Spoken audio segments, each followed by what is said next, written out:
हमारे यहाँ तो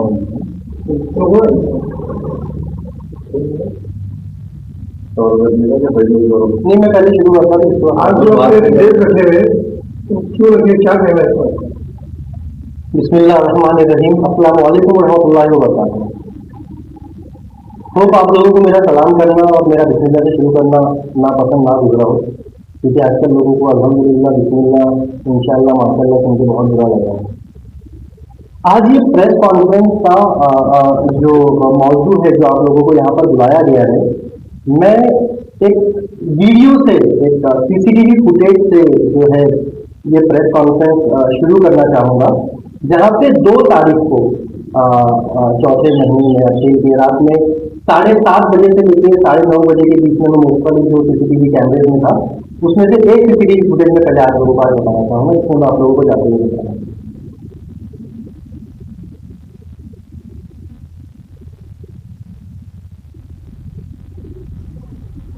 कई सारे फोटोग्राफ्स भी हैं जो औरंगाबाद की अलग अलग लोकेशन के ऊपर, जिसमें मैं आपको खड़ा हूँ, लोगों से बात कर रहा हूँ, दिखेगा उसी तारीख की, उसी समय की।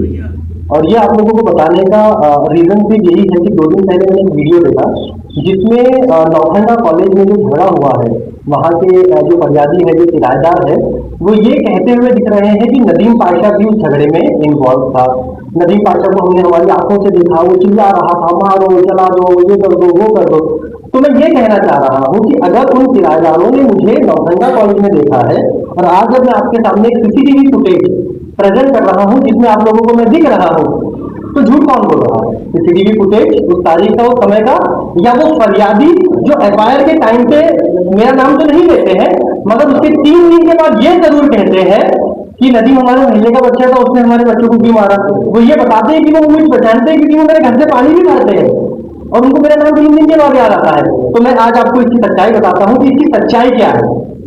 ये नौखंडा कॉलेज का झगड़ा एक बहुत बड़ा षड्यंत्र है। इसके पीछे 1,20,000 करोड़ की प्रॉपर्टी का लेना और देना है। नौखंडा कॉलेज में मुगल निजाम ट्रस्ट के अपॉइंट किए हुए केयरटेकर को झगड़े में इन्वॉल्व करके क्योंकि आप देखिए ईद किसने मंगाया था जिसकी वजह से झगड़ा हुआ, इन्वॉल्व करके उनको फरार कराया गया। उसके दूसरे दिन, क्योंकि अगर इंटेंशन इनका फरार कराने का या कब्जा लेने का नहीं था, तो उसके दूसरे ही दिन नौखंडा कॉलेज में किसी ने कब्जा किया। नौखंडा कॉलेज जो कि गद्दी नशीन डायनेस्टिक प्रॉपर्टी है, निजाम की मैं कुछ पेपर आपको बताऊंगा। ये गद्दी नशीन प्रॉपर्टी जो कि एक हिस्टोरिक वैल्यू प्रॉपर्टी है, जो national archaeological survey of India में भारत सरकार की संपत्ति में भी आता है, उसका ताला तोड़कर भारत सरकार की प्रशासनीय प्रॉपर्टी को नुकसान पहुंचाना, उसको तोड़फोड़ करना चाहिए गुनाह नहीं है। चलिए, ये तो नौखंडा का किस्सा खत्म हो गया।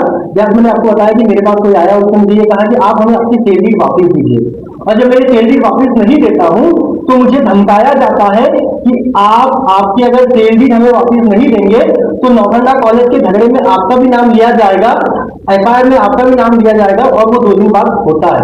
तो अब मेरा नाम क्यों लिया गया, मैं आपको बताता हूं कि मेरा नाम सिर्फ इसीलिए लिया गया क्योंकि हिमायत बाग में 1 एकड़ जगह जो मैंने खरीदी हुई है, मुझसे ये सैलरी मांगी गई।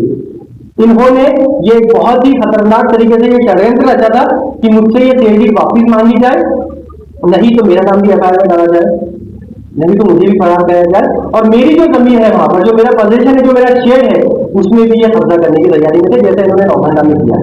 नौखंडा में कब्जा करते हुए, ताला तोड़ते हुए, सरकारी जमीन जो कि आर्कियोलॉजिकल सर्वे ऑफ इंडिया की जमीन है, ताला तोड़ते हुए आप लोगों के ही मीडिया में दिख रहे हैं। कल एक वीडियो आया जिसमें ये कहते हैं कि नदीम पाशा ने हमको पैसा दिया ही नहीं, जबकि इस सेल डीड में, इसकी मैं फोटो कॉपीज भी आपको दूंगा, मैंने हाईलाइट किया हुआ है 25 लाख रुपया कैश उन्होंने लिया है, ये एक्नॉलेज करते हैं। ऑनलाइन ट्रांजेक्शन झूठ नहीं बोल सकते, ये झूठ बोल भी देंगे, मगर वो लोग झूठ कैसे बोलेंगे जो जिसको इनके बोले थे हमने पैसा दिया, जैसे होटल का 8 लाख रुपए का बिल, वकील की फीस, एक पॉलिटिकल लीडर को 3 लाख रुपए दिए गए, और मुख्तलिफ लोगों को अलग अलग टाइम पर इनके बोलने पे हमने पैसा दिया। और मैं तो कह रहा हूँ कि मेरा अकेले का पैसा नहीं है, मुबीन का पैसा है, मेरे दोस्त का पैसा है, मेरे रिश्तेदारों का पैसा है, मेरे भाई का पैसा है। मेरे पास 25 लाख रुपए नहीं थे, हमने अलग अलग लोगों से पैसा लेके लिया, और आज ये लोग कह रहे हैं कि पैसा नहीं लिया।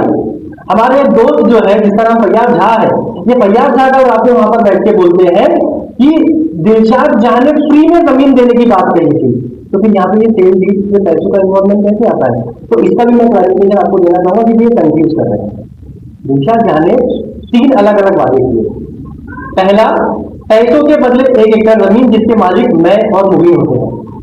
दूसरा, काम करने के बदले जमीन जिसमें फैयाज मेरा पार्टनर है। तो काम करने के बदले जो जमीन मिलेगी थी, कल जो पेपर बता रहे थे कि 7 लोगों का साइन है, हम इंप्रेशन है, तो वो चीज दिलशाद जहां के लिए काम करने के बदले जो 1 एकड़ जगह देंगी वो बचेगी। तीसरा, पूरे इंडिया में नदी आप हमारे साथ काम करो, हम आपको 10% देंगे। तो इस तरह के अलग अलग उन्होंने वादे किए। इसके बाद दिलशाद अली खान के छोटे भाई मिलाद अली खान, उन्होंने भी एक इंटरव्यू दिया जिसमें उन्होंने कहा कि हम भाई अब एक हो गए हैं, प्रिंसेस हमारी धावत है और मुकरम जहां बहादुर हमारे बड़े भाई हैं। तो मैं आज आपको मीर उस्मान अली खान की दस्तखत किया हुआ एक एफिडेविट बताऊंगा। तो पहले मैं आपको दस्तखत बताता हूँ। मीर उस्मान अली खान की दस्तखत की हुई है, देखिए यहाँ पर। और ये जो दस्तखत किया हुआ Mir Osman Ali Khan his exalted highness HES 7th Nizam, ये कह रहे हैं कि दुल्हन पाशा से ही मेरी शादी हुई थी और दुल्हन पाशा ही मेरी लीगली वेडेड वाइफ थी। दूसरा डॉक्यूमेंट HES निजाम ट्रस्ट हैदराबाद, मोबाइल नंबर भी इसके ऊपर आप फोन करके वेरीफाई करें। ये डॉक्यूमेंट की कॉपी भी मैं आपको दूंगा। वो ये कहता है कि as per our official record following are 2001 order of legally wedded first wife हुई दुल्हन पाशा। ये कह रहा है कि ये एफिडेविट और हमारे ऑफिस के रिकॉर्ड के अनुसार Mir Osman Ali Khan 7th Nizam of Hyderabad x ruler HES निजाम की एक ही वाइफ थी, लीगली वेडेड वाइफ, जिससे 3 औलादें थी, 2 लड़के 1 लड़की। पहला लड़का आजम शाह बहादुर, दूसरा लड़का मौजम शाह बहादुर, तीसरी लड़की शहजादी पाशा। आजम शाह बहादुर से 2 बेटे, प्रिंस मुकरम शाह बहादुर जो आज की तारीख में 8th निजाम और गद्दी नशीन है, प्रिंस मुफक्कम शाह बहादुर, मौजम शाह बहादुर से 4 बच्चे, princess Fatima Fauzia, princess Amina Marzia, princess Aulia Kulsum और प्रिंस अहमद अली खान। कल के वीडियो में ये जो मिलाद अली खान कह रहे हैं कि हमारा भाई है, हमारी भावज है, देवरों में इनका नाम तो नहीं लिखा है। तो या तो वो सच बोल रहे हैं या मीर उस्मान अली खान 7th निजाम और निजाम ऑफर ट्रस्ट के डॉक्यूमेंट है। ये प्रशासन जो है इन्वेस्टिगेट करेगा और पता करेगा कि कौन सच बोल रहा है और कौन झूठ बोल रहा है। अभी आपके कहा जी बता सकते ये जो रिक्शा ड्राइवर अजहर है जो नौखंडा में रहते हैं, ये धमकी मतलब ये मेरे पास आए थे 6 तारीख को शाम में 5 बजे के करीब और उन्होंने मुझसे एक बहुत ही प्यार मोहब्बत से पहले बात की कि दिलशाद जहाँ ने मुझे आपके पास भेजा है और आपकी ये जो सेल डीड है जिसमें दिलशाद जहाँ मैंने आपको 1 एकड़ जगह बेची थी, इसमें आपको दिलशाद जहाँ दिखेंगे उनका आधार कार्ड लगा हुआ है, ये पेपर उनको वापस चाहिए। उन्होंने अपना पावर ऑफ अटर्नी लगाया जिसमें प्रिंसेस फातिमा फौजी और शामत अली खान भी दिए, ये पेपर उन्होंने वापस मंगाया है। तो क्योंकि अजीम भाई कहते हैं हमारे बोले आपके पुराने रिश्तेदार बोले आप हमारे साले के भी रिश्तेदार हैं, पिछले 2 महीने से मैं आपके घर में पानी भर रहा था, तो मैंने बोला बोले कि मैं बात करता अजीम भाई से, तो बोले आपको पेपर दे दीजिए। जब मैंने पेपर देने से मना किया और कहा कि 25 लाख रुपए देने के बाद हमने जमीन खरीदी है, ये वो जमीन नहीं है जो काम करने के बदले मिलने वाली थी, ये वो जमीन है जो हमने खरीदी है लोगों से पैसे लेकर, पैसा इन्वॉल्व है। तो मैंने देखिए भाई जो भी होगा उसके लिए आप जिम्मेदार रहेंगे, हम बीच में नहीं आएंगे। और उन्होंने मुझे ये कहकर धमकाया कि अगर आप ये पेपर वापस नहीं देंगे तो हम FIR में आपका नाम डालने लगाएंगे। और उसके तुरंत बाद उसके दूसरे ही दिन एक वापस के मार्केट में वीडियो आता है जिसमें वही फरियादी वही औरत रोते चिल्लाते गिलते कहती कि नदीम पाशा खुलेआम घूम रहा है, उसको क्यों पुलिस नहीं पकड़ रही है, मैंने उसको अपनी आंखों से देखा वो मार रहा था। तो फिर ये CCTV फुटेज जहाँ पे मैं उसी तारीख को उसी समय कहीं और दिख रहा हूँ, ये क्या है? तो ये जिस दिन झगड़ा हुआ 8:30 बजे का आपने फुटेज आपका बताया, आपको प्रूफ करे अपने आप को, तो ये झगड़ा कितने बजे हुआ? ये झगड़ा देखिए एग्जैक्टली मैं नहीं बता सकता कितने बजे होगा क्योंकि मैं वहां मौजूद नहीं था। मेरा इस झगड़े से कुछ भी लेना देना नहीं है। मैं 7:30 बजे से लेकर 9:30 बजे के बीच में 4 अलग अलग जगहों पे था और चारों अलग अलग जगहों पे CCTV कैमरा थे जिसमें मैं आपको क्लियरली चेहरे के साथ खड़ा होता हुआ दिखाई दूंगा। तो ये झगड़ा कितने बजे वो मुझे नहीं पता, वो पुलिस इन्वेस्टिगेशन में पता चलेगा। बहरहाल 7:30 से लेकर 9:30 बजे 2 अप्रैल का मैंने आपको ये फुटेज बताया। अभी ये दिलशाद जहाँ जो है ये अपने आप को जो निजाम सरकार के पुतले बताते हैं, ठीक है, लेकिन ये जो झगड़ा हुआ ये किसी और पार्टी के ऊपर हमला हुआ? देखिए क्या है, ये जो पार्टी है, जो पार्टी को इसमें इन्वॉल्व किया गया, मैं ये इसको बहुत ही कल की एक वीडियो से रिलेट करना चाहूंगा कि कल मिराज अली खान जो है टीके न्यूज को ये बता रहे हैं कि हम बार बार औरंगाबाद नहीं आ सकते, तो अब हम जाएंगे तो जाने से पहले ये जिम्मेदारी किसी और को सौंप कर जाएंगे। ये इनके चाल है। इन्होंने आज से 3.5 साल पहले जमीर पटेल के साथ काम किया, जमीर पटेल को भी ऐसे ही इस्तेमाल किया। मैं ये क्यों बता रहा हूँ, मुझे ये क्यों पता है, वो भी बताऊंगा आपको। और जमीर पटेल को इस्तेमाल करने के बाद वैसे ही फेंका गया जैसे हमको इस्तेमाल करके फेंका गया। जमीर पटेल से लड़ने के लिए एक प्रेस कॉन्फ्रेंस भी ली गई थी अलंकार होटल में, आज भी इंटरनेट पे अवेलेबल है। उसमें ये बोला गया था कि अब हम औरंगाबाद में किसी काबिल लोगों को ये देखा जाएंगे। हम फंसे, हमने पैसा लगाया, 1 साल मेहनत की, इस्तेमाल किया, हमको फेंक दिया। अब ये तीसरी चेन है, जब ये हमारे लिए वीडियो बनाया जा रहा है और इसमें भी मार्केट में संदेश दिया जा रहा है कि हम कोई हम बहुत लाचार है और हम औरंगाबाद के अच्छे लोगों को देखना चाहते हैं। तो ये ऐसे ही कड़िया जो है चलते रहती है। मद्रास हाईकोर्ट 1992 में इनके ऊपर 2 करोड़ का गबन है। हैदराबाद में जिस तरह से ये नौखंडा में ताला तोड़ के घुसे, गच्ची बौली की यूनिवर्सिटी में ऐसे ही दीवार तोड़ के घुसे। ये बहुत बड़ी बात है। अभी आपकी मांग क्या है? मेरी मांग प्रशासन से यही है कि हमारा नाम एफआईआर में डाल देंगे बोलकर ही जो हमको बार बार डरा रहे हैं, धमका रहे हैं, तो हमारा नाम एफआईआर में डालने से पहले चौकसी कीजिए। अगर हम साबित होते हैं तो हमको गुना भी दाखिल कीजिए। मगर ये जो हमारी इज्जत की धज्जियां उड़ाई जा रही है, एक वीडियो में कल मुझे कहा गया कि मैं लड़कियां सप्लाई करता हूँ। किसको करता हूँ वो तो आप कोर्ट से पूछेंगे, क्योंकि मैं इनके ऊपर डिफॉर्मेशन का केस डालने वाला हूँ।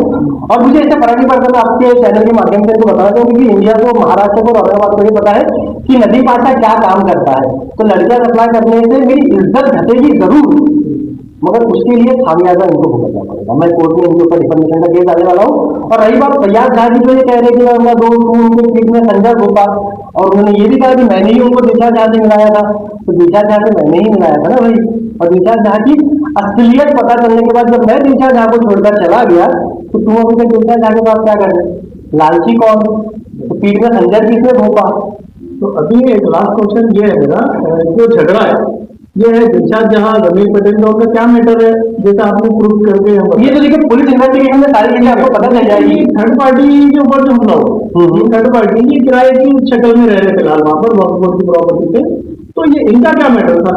देखिए अल्लाह ताला जो है बहुत ही जल्द हक और बातिल के बीच में फैसला करते हैं। जब किराएदार ये साजिश का शिकार हुए और किसी और के बोलने पर ये साजिश रची गई, जो कि मैं कह रहा हूं उसको प्लीज कंसीडर मत कीजिए। पुलिस की इन्वेस्टिगेशन चालू है, जब तक पुलिस इन्वेस्टिगेशन पूरी नहीं होती मैं प्रशासनीय काम में कुछ भी नहीं बोल सकता।